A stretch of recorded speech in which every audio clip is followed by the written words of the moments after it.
Everyone from businesses to consumers are adapting to digital forms of monetary interactions faster than ever imagined, and although cryptocurrencies are still waiting in line.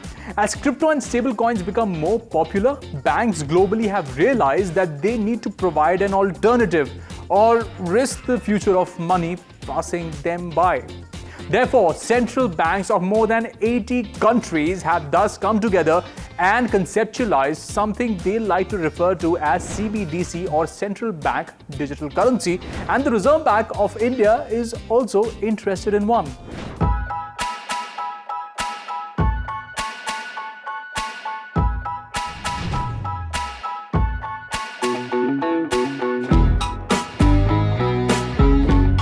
The CBDC is nothing but virtual money backed and issued by a central bank. लेकिन इस episode में हम जानने की कोशिश करेंगे कि CBDC के जरिए बैंक्स किस तरह क्रिप्टो का सामना करेगी और इन दोनों में कुछ समानताएं हैं कि नहीं।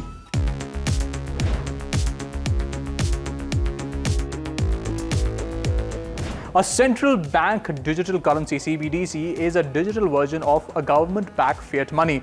This type of digital currency is issued by a central bank and tied to the country's national currency. CBDCs are more similar to stablecoins, which are cryptocurrencies that are pegged to fiat money and attempt to maintain the same value. The main difference is that the world's governments issue CBDCs.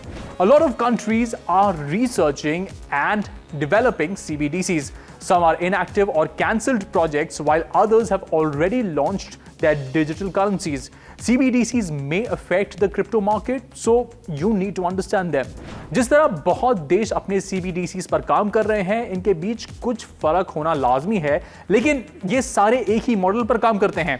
In CBDCs को एक legal tender के तौर पर legal transactions के लिए इस्तेमाल किया जा सकता है, जैसे चीजें खरीदने के लिए या फिर अपने एम्प्लॉयज को salaries देने के लिए।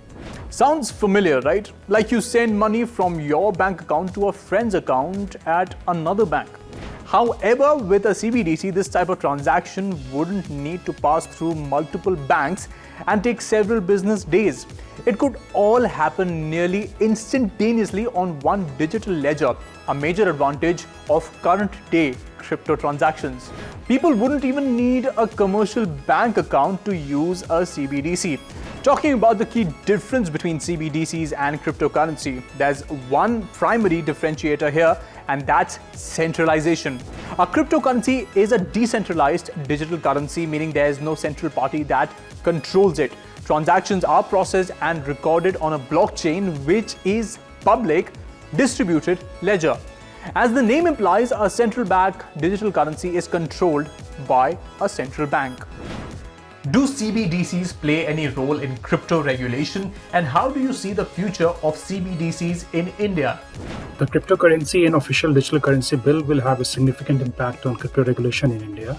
It will not only set the ball rolling for how the custody of digital assets or digital currencies will take place in India, the role of intermediaries, and how the entire ecosystem involving banks, payment gateways, payment entities, and bodies involved in crypto ecosystem will be impacted.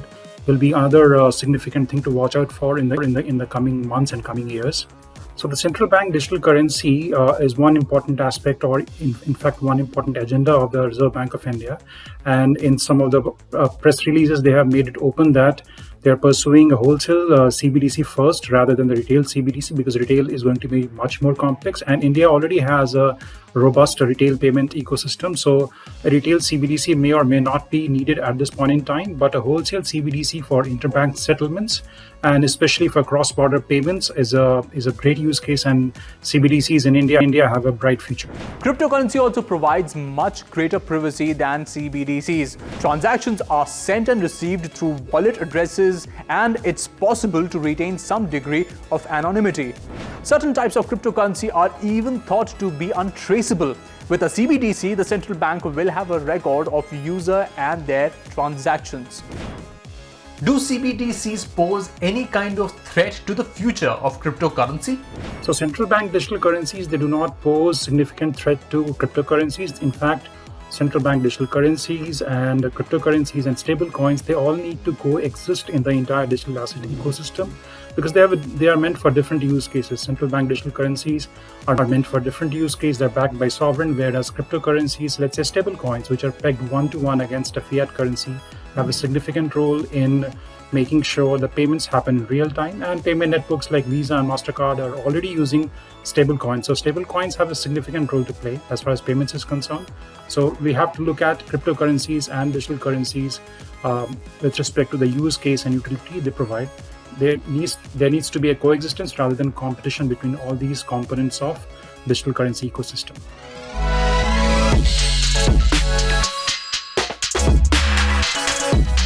This week began with Moxie Marlinspike, the CEO of encrypted social networking platform Signal, detailing his first impression of the next gen of the internet, dubbed Web 3.0.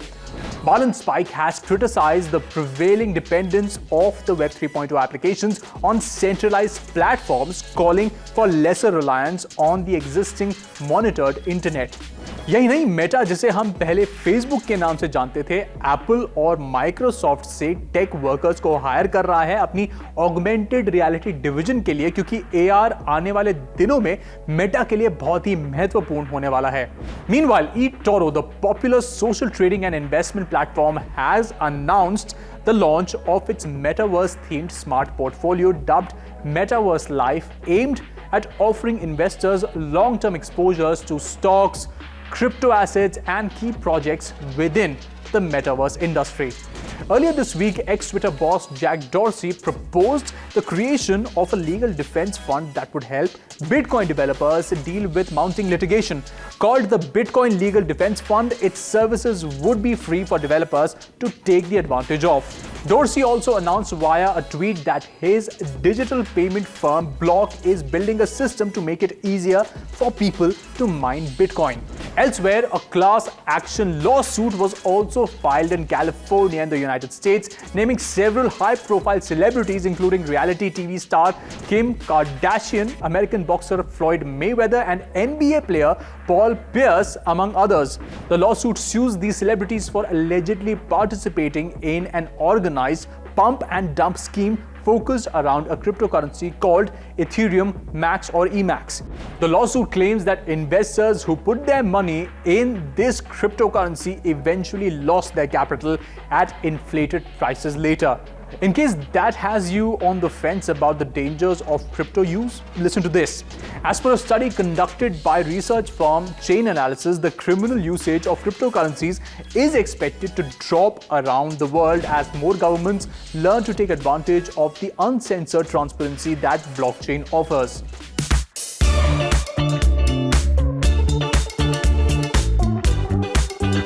The crypto market crashed even harder this past weekend, shaving almost $500 billion from the global market cap in 24 hours between last Friday and Saturday. Bitcoin and Ether sank to prices not seen since summer last year. Aggressive monetary policy signals from the US Federal Reserve and the threat of an outright mining and trading ban in Russia have whipsawed digital coins. Bloomberg reported at the end of last week that the Biden administration in the US is preparing to release an initial government-wide strategy for digital assets. According to the publication, senior officials have held multiple meetings around the plan, and it will be implemented as an executive order.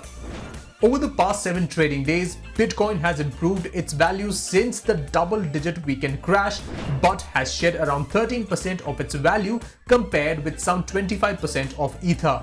Solana's SOL and DeFi play Avalanche AVAX token have fallen 30% or more. The wipeout in meme coins is sharp too.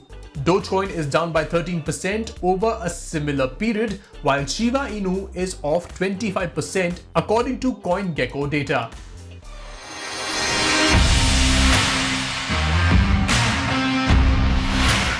Time to look at how major tokens are performing, because as an investor, you need to keep an eye out on details like these. If we look at our crypto tracker for the week, we can see that Bitcoin has dropped by 3%, while Ethereum is also down by 1.91%. Cardano has been doing slightly better with a 0.76% rise in the last 24 hours, while Tether has dropped by 0.25%. With the union budget around the corner, a lot of upcoming developments on crypto coming your way, so stay tuned to the show.